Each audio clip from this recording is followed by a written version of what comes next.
ಆರಂಭಕ್ಕೆ ಏನೋ ಸರೆಂಡರ್ ಆಗಿ ಅಂತ ಹೇಳಿರ್ಬೋದು ಅಂತೇಳಿ ನೀವು ಮಿದುಳಿಗೆ ಕೈ ಹಾಕಿ ಅಲಗಾಡಿಸಿದ ನಂತರ ಈಗ ಗೊತ್ತಾಗ್ಬಿಡ್ತು PSI ಕೆಲಸ ಅಂತ ಉಳಿಯೋದಿಲ್ಲ, ಇದು ಪಕ್ಕ. PSI ಕೆಲಸ ಅಂತ ಉಳಿಯೋದಿಲ್ಲ ಅಂದರೆ ಒಂದು ಅದನ್ನು ನಾನು ಸಮರ್ಥಿಸ್ಕೊಳ್ತೀನಿ. ಅಂದರೆ ಪಕ್ಕದ ಮೋರಿಗೆ ಯಾಕೆ ಬಿಸಾಡಲಿಲ್ಲ, ಶೆಡ್ನ ಪಕ್ಕದಲ್ಲಿ ಎತ್ತಿ ಯಾಕೆ ಬೇಕು ಅಂತೇಳಿ. ಆದರೆ ಅಲ್ಲಿ ಒಂದು ಆಟ ನಡೆದಿದೆ ಅವ್ರದ್ದು. ಅಂದರೆ ಇಲ್ಲಿ ಹೋದರೆ ಈ ಪೊಲೀಸ್ ಸ್ಟೇಷನ್ ಅಂಡರ್ಗೆ ಬರುತ್ತೆ, ಇವ್ರೇನು ಮಾಡೋಕ್ಕಾಗಲ್ಲ. ಅಲ್ಲಿದ್ದವನು ನನಗೆ ಪರಿಚಯ ಇದ್ದಾನೆ, ಅವನೇನಾದರೂ ಮಾಡ್ಕೋಬೋದು ಮತ್ತೊಂದು. ಆದರೆ ಕೆಲವು ಆಮೇಲೆ ರಾತ್ರಿ 2 ಗಂಟೆಗೆ ಫೋನ್ ಮಾಡಿದಾಗ ಒಬ್ಬ ಪೊಲೀಸ್ ಅಧಿಕಾರಿಯಾಗಿ ಆತ ಕಂಟ್ರೋಲ್ ರೂಮ್ ನೋಡಿ ಇಂಥ ಒಂದು ಮಾಹಿತಿ ಬರ್ತಾ ಇದೆ ನೋಡಿ ಇಂತಾದರೂ ಹೇಳ್ಬೋದಾಗಿತ್ತು. 8ವರೆಗೆ ಆ ವಾಚ್ಮ್ಯಾನ್ ಬಂದು ಇಲ್ಲೊಂದು ಶವ ಬಿದ್ದಿದೆ ಅಂತ 8:30 ನಂತರ ಹೇಳೋ ತನಕ ನೀವು ಹೇಳಿಲ್ಲ ಅಂತಂದರೆ ನೀವು ಕರ್ತವ್ಯ ಲೋಪ ಆಯಿತು ನಿಮ್ಮದು. ಸೊ ಹಾಗಾಗಿ ವಿನಯ್ PSI ಬಾಯ್. ಈಗ ಅತಿ ದೊಡ್ಡ ಮತ್ತೊಂದು ಸುದ್ದಿ ಬರ್ತಾ ಇದೆ. ಬಹುಶಃ ಮುಂದಿನ ಒಂದು 2-3 ತಿಂಗಳ ಕಾಲ ಇದೇ ಸುದ್ದಿ ಇರ್ಬೋದು. ಬಹುಶಃ ಇಲ್ಲಿ ತನಕ ಪವಿತ್ರ ಗೌಡ ಅದು ಫೋಟೋನೇ ಜಾಸ್ತಿ ತೋರಿಸ್ತಾ ಇದ್ವಿ. ಇನ್ನು ಮುಂದೆ 2 ಫೋಟೋಗಳು ಸ್ಕ್ರೀನಲ್ಲಿ ಕಾಣ್ತಾ ಇರ್ಬೋದು. ಒಂದು ತುಪ್ಪದ ಬೆಡಗಿ ರಾಗಿಣಿ ದ್ವಿವೇದಿ, ಮತ್ತೊಬ್ಬರು ಮೊಗ್ಗಿನ ಮನಸ್ಸಿನ ಶುಭಾ ಪೂಂಜಾ. ಯಾಕೆ ಇದು ಚಾರ್ಜ್ ಶೀಟ್ನ ಅತಿ ದೊಡ್ಡ ಎಕ್ಸ್ಕ್ಲೂಸಿವ್ ಸುದ್ದಿ. ರೇಣುಕಾ ಕೊಲೆ ಚಾರ್ಜ್ ಶೀಟ್ನಲ್ಲಿ ಮತ್ತಿಬ್ಬರು ನಟಿಯರ ಹೆಸರಿದೆಯಾ? ಅಷ್ಟಕ್ಕೂ ಇಲ್ಲಿ ಇರುವ ಆ ನಟಿಯರು ಯಾರು? ರಿಪಬ್ಲಿಕ್ ಕನ್ನಡ ಬ್ರೇಕ್ ಮಾಡ್ತಾ ಇದೆ. ಬಿಗ್ ಸುದ್ದಿ. ನಾನು ಆಲ್ರೆಡಿ ಹೇಳಿ ಆಯ್ತು ಹೆಸರು. ರಾಗಿಣಿ ದ್ವಿವೇದಿ ಮತ್ತು ಶುಭಾ ಪೂಂಜಾ ಹೆಸರು ಉಲ್ಲೇಖವಾಗಿದೆಯಂತೆ. ಪ್ರದೋಷ ಸ್ವಇಚ್ಛಾ ಹೇಳಿಕೆಯಲ್ಲಿ ಇಬ್ಬರ ಹೆಸರು ಉಲ್ಲೇಖ. ಆ ನಟಿಯರಿಗೂ ಅಶ್ಲೀಲ ಸಂದೇಶ ಕಳಿಸಿದ್ದನಂತೆ ರೇಣುಕಾ ಸ್ವಾಮಿ. ರೇಣುಕಾ ಮೇಲೆ ಹಲ್ಲೆ ಮಾಡಿದ ಮೊಬೈಲ್ ಪಡೆದಿದ್ದ ಪ್ರದೋಷ್, ರೇಣುಕಾ ಸ್ವಾಮಿ ಮೊಬೈಲ್ ಪರಿಶೀಲನೆ ಮಾಡಿದ್ದ ಪ್ರದೋಷ್ ಈ ವೇಳೆ ರಾಗಿಣಿ ಶುಭಾ ಪೂಂಜಾಗೂ ಅಶ್ಲೀಲ ಸಂದೇಶ ಕಳಿಸಿದ್ದಾಗಿ ಹೇಳಿದ್ದೆ. ಪೊಲೀಸರ ಮುಂದೆ ಸ್ವಇಚ್ಛಾ ಹೇಳಿಕೆ ನೀಡಿರುವ ಪ್ರದೋಷ್ ಅವ ಹೇಳ್ತಾನೆ, ಅವನು ಹೊಡೆಯುವಾಗ ಯಾರಿಗೆಲ್ಲ ಕಳಿಸಿದೆ ಅಂತ ಹೇಳುವಾಗ ರಾಗಿಣಿ ಕಳಿಸಿದ್ದೀನಿ, ಶುಭಾ ಪೂಂಜಾ ಕಳಿಸಿದ್ದೀನಿ ಅಷ್ಟೇ. ನೋಡಿ ಅಲ್ಲಿ ಮೆನ್ಷನ್ ಆಗಿದೆ ರಾಗಿಣಿ ಮತ್ತು ಇದು ಪ್ರದೋಷ್ ಹೇಳೋದು. ಕೊಡೋ ಮೊಬೈಲ್ ಇಲ್ಲಿ ಅಂತ ತಗೋತಾನೆ. ಆಗ ಅಣ್ಣ ಎಲ್ಲ ಅಲ್ಲೇ ಕೂತಿರ್ತಾರೆ. ತಗೊಂಡಾಗ ಏನಾಯಿತು, ಬೇರೆ ಯಾರಿಗೆಲ್ಲ ಕಳಿಸಿದ್ಯಾ? ಅಣ್ಣ ರಾಗಿಣಿಗೆ ಕಳಿಸಿದ್ದೀನಿ, ಆಮೇಲೆ ಶುಭಾ ಪೂಂಜಾ ಕಳಿಸಿದ್ದೀನಿ. ಸೊ ಕಳಿಸಿದ್ದೀನಿ ಅಂತ ಅವ ಹೇಳ್ದ ಅಂತೇಳಿ ಇವ ಹೇಳ್ದ. ಅವ ಕಳಿಸಿದ್ದೀನಿ ಅಂತ ಅವ ಹೇಳ್ದ ಅಂತೇಳಿ ಇವ ಹೇಳ್ದ, ಪ್ರದೋಷ್ ಹೇಳ್ದ. ಯಾಕಂದ್ರೆ ಅವ ಇಲ್ಲಲ್ಲ ಈಗ. ಆಮೇಲೆ ಅವನು ಮೊಬೈಲ್ ಚೆಕ್ ಮಾಡಿರ್ತಾನೆ. ಮೊಬೈಲ್ ಚೆಕ್ ಮಾಡಿದಾಗ ನೋಡಿರ್ತಾನೆ. ಸೊ ಹಾಗಾಗಿ ಈಗ ರಾಗಿಣಿ ದ್ವಿವೇದಿ ಮತ್ತು ಶುಭಾ ಪೂಂಜಾ ಕೂಡ ಎಂಟ್ರಿ ಆಗಿದ್ದಾರೆ. ಸ್ಕ್ರೀನ್ ಕಲರ್ಫುಲ್ ಆಯ್ತು. ಈಗ ಬನ್ನಿ ನಾಗರಾಜ್ ಇದರ ಬಗ್ಗೆ ಇನ್ನಷ್ಟು ಹೆಚ್ಚಿನ ಮಾಹಿತಿ ಕೊಡ್ತಾರೆ. ನಾಗರಾಜ್, ಇದು ನಿಮಗೆ ಬಂದಿತ್ತಾ ಅಂತ ಈಗ ಪೊಲೀಸರು ಕೇಳುವಂಥ ಸಾಧ್ಯತೆ ಇದೆಯಾ? ಅಥವಾ ಏನಾದರೂ ಅವರನ್ನು ಕರೆಸ್ಕೊಂಡು ನಿಮಗೂ ರೇಣುಕಾ ಸ್ವಾಮಿ ಮೆಸೇಜ್ ಹಾಕಿದ್ನಾ? ಅಥವಾ ಯಾರಿಗೆಲ್ಲ ಹಾಕಿದ್ದ ಬಿಟ್ಬಿಟ್ರಪ್ಪ ಹಿಂಗಾಗತ್ತಾ? ಯಾಕಂದರೆ ಅವ್ರನ್ನ ಒಂದು 50 ಜನರಿಗೆ ಹಾಕಿರ್ಬೋದು, ಅವ್ರನ್ನ ಕರೆಯೋಕ್ಕಾಗತ್ತಾ? ಅಥವಾ ಸ್ಟಾರ್ ನಟಿಯರು ಅನ್ನೋ ಕಾರಣಕ್ಕಾಗಿ ಕರೀತಾರಾ? ಹೆಂಗೆ ವರ್ಕ್ ಮಾಡುತ್ತೆ ಈ ಸಂದರ್ಭದಲ್ಲಿ ಪೊಲೀಸ್ ಇಲಾಖೆ?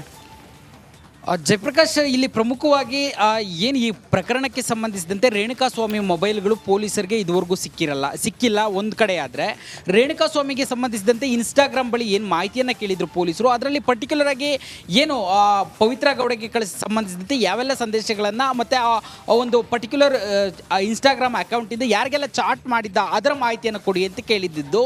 ಆದರೆ ಇಲ್ಲಿ ಒಂದು ಪ್ರದೋಷ್ ಸ್ವಇಚ್ಛಾ ಹೇಳಿಕೆಯಲ್ಲಿ ಉಲ್ಲೇಖ ಮಾಡ್ತಾನೆ, ನಾನು ಏನು ಆ ಶೆಡ್ಗೆ ಹೋದಾಗ ದರ್ಶನ್ ಅವರಿಗೆ ಹೊಡೆದಿದ್ದಾದ ಬಳಿಕ ಅವರ ಮೊಬೈಲನ್ನು ಕಿತ್ತು ನನಗೆ ಮೊಬೈಲ್ ಕೊಡ್ತಾರೆ, ಮೊಬೈಲ್ ಕೊಟ್ಟು ಯಾರಿಗೆಲ್ಲ ಮೆಸೇಜ್ ಇದೇ ರೀತಿ ಮಾಡಿದ್ದಾನೆ ಅಂತೇಳಿ ಪರಿಶೀಲನೆ ಮಾಡು ಅಂತ ಹೇಳಿದಾಗ ನಾನು ನೋಡಿದೆ, ಆ ಮೊಬೈಲನ್ನು ತೆಗೆದು ನೋಡಿದೆ. ಅದರಲ್ಲಿ ರಾಗಿಣಿ ದ್ವಿವೇದಿ ಮತ್ತು ನಟಿ ಶುಭಾ ಪೂಂಜಾ ಅವರಿಗೆ ಇದೇ ರೀತಿ ವಲ್ಗರ್ ಆಗಿ ಮೆಸೇಜ್ಗಳನ್ನು ರೇಣುಕಾ ಸ್ವಾಮಿ ಕಳಿಸಿದ್ದಾನೆ ಅಂತೇಳಿ ಆ ವಿಚಾರವನ್ನು ದರ್ಶನ್ ಅವರ ಗಮನಕ್ಕೆ ನಾನು ತೆಗೆದುಕೊಂಡು ಹೋದೆ. ಅದಾದ ಬಳಿಕವೂ ಅವ್ರ ಮೇಲೆ ಹಲ್ಲೆಯನ್ನು ಮಾಡಿದ್ರು ಅಂತ ಹೇಳಿರ್ತಕ್ಕಂಥದ್ದು.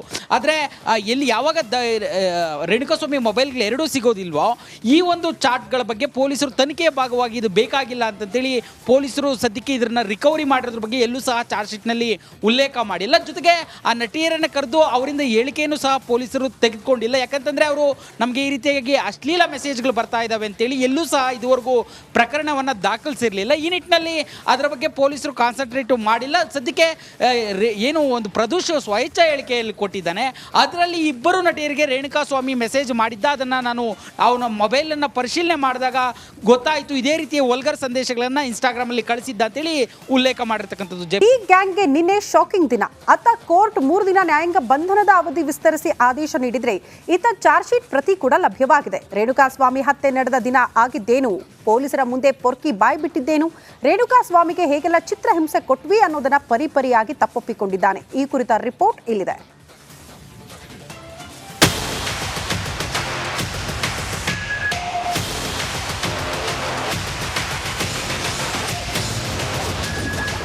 ನಾನೇನು ಮಾಡಿಲ್ಲ ಎಂದಿದ್ದ ಪೊರ್ಕಿ ಬಣ್ಣ ಬಯಲು. ಪೊಲೀಸರ ಮುಂದೆ ತಪ್ಪೊಪ್ಪಿಕೊಂಡ ನಟ ದರ್ಶನ್.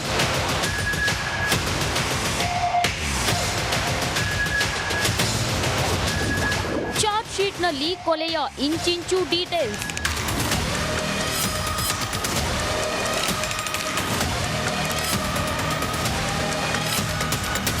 ಪರಪ್ಪನ ಪಂಜರದಿಂದ ಬಳ್ಳಾರಿ ಬಂದೀಖಾನೆಗೆ ಶಿಫ್ಟ್ ಆಗಿರೋ ಪೊರ್ಕಿಗೆ ಚಾರ್ಜ್ ಶೀಟ್ ದಿಗಿಲು ಹುಟ್ಟಿಸಿದೆ. ಬರೋಬ್ಬರಿ 3991 ಪುಟಗಳ ಚಾರ್ಜ್ ಶೀಟ್ನಲ್ಲಿ ರೇಣುಕಾಸ್ವಾಮಿ ಕೊಲೆಯ ಚಿಕ್ಕ ಮಾಹಿತಿಯನ್ನು ಕೂಡ ದಾಖಲಿಸಲಾಗಿದೆ. ಎಲ್ಲ ಸತ್ಯವನ್ನ ದಾದಾ ಖಾಕಿ ಮುಂದೆ ಕಕ್ಕಿದ್ದಾನೆ. ಪವಿತ್ರ ಗೌಡ ಜೊತೆ live in relationship.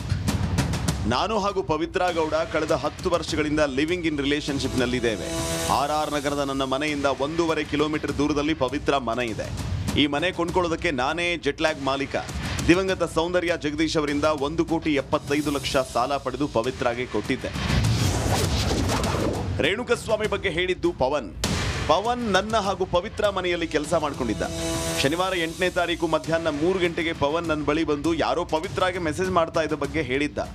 Gautam S ಅನ್ನೋ ID ಮೂಲಕ ರೇಣುಕಸ್ವಾಮಿ ಎಂಬಾತ ಪವಿತ್ರಾಗೆ ಹಲವು ದಿನದಿಂದ ತನ್ನ ಖಾಸಗಿ ಅಂಗಾಂಗದ ಫೋಟೋಗಳು ಕಳಿಸ್ತಾ ಇದ್ದಾಗಿ ತಿಳಿಸಿದ್ದ. ಜೊತೆಗೆ ಪಟ್ಟಣಗೆರೆ ಪಾರ್ಕಿಂಗ್ ಶೆಡ್ನಲ್ಲಿ ಇಟ್ಟಿದ್ದಾರೆ ಅಂತ ಪವನ್ ಮಾಹಿತಿ ಕೊಟ್ಟಿದ್ದ.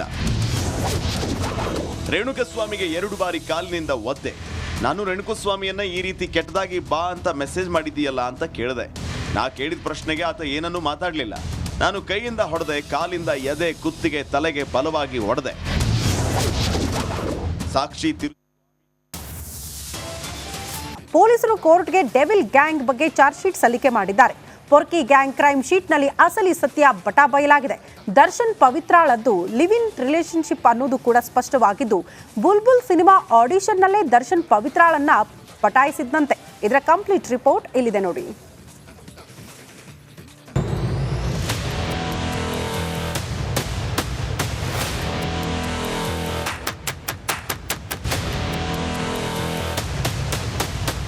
ಸ್ಫೋಟಕ ಸತ್ಯ.